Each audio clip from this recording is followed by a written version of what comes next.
Renungan Kefas, memiliki kehidupan doa.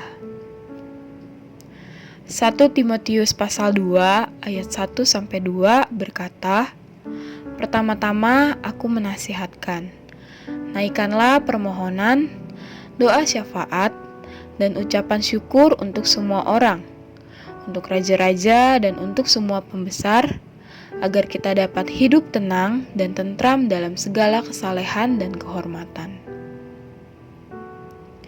Dalam 1 Timotius pasal 1, Paulus telah menunjukkan kepada kita gambaran yang jelas tentang ekonomi Allah dan bagaimana ekonomi Allah ini berlawanan dengan ajaran yang lain.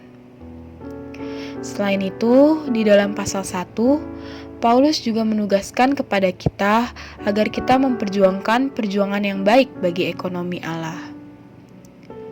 Sekarang, dalam pasal 2 ayat 1-7, tersiratlah bahwa setelah kita menerima tugas untuk memperjuangkan perjuangan yang baik, terlebih dulu kita harus memiliki kehidupan doa.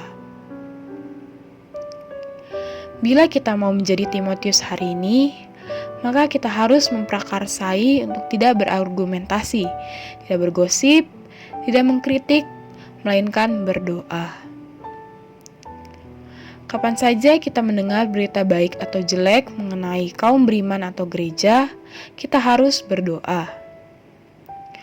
Kalau kita mendengar bahwa ada seorang saudara telah lemah atau telah menyimpang, jangan membicarakannya dan jangan mengkritiknya.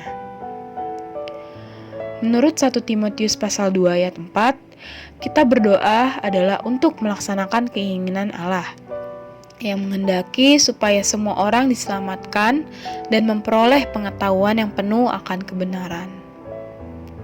Setiap orang yang beroleh keselamatan harus memiliki pengetahuan yang penuh, pemahaman yang lengkap terhadap kebenaran.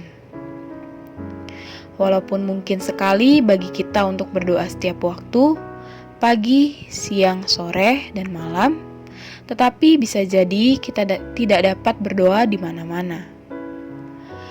Bila kita dapat berdoa di mana-mana, tentu kita dapat berdoa setiap waktu.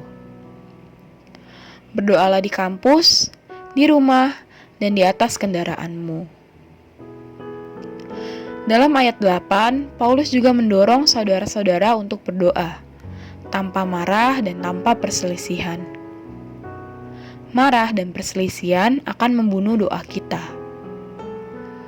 Untuk menempuh kehidupan doa dan berdoa tanpa henti, maka emosi dan pikiran kita harus diatur agar berada dalam keadaan normal, di bawah kendali Roh Kudus.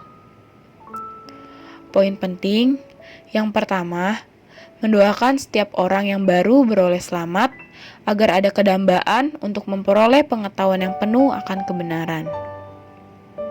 Yang kedua, untuk menempuh kehidupan doa dan berdoa tanpa henti, maka emosi dan pikiran kita harus diatur agar berada dalam keadaan normal, di bawah kendali Roh Kudus. Poin doa, berdoa agar kita memiliki kehidupan doa, bukan hanya berdoa untuk diri sendiri, namun juga berdoa untuk orang di sekitar kita, untuk raja-raja dan untuk semua pembesar.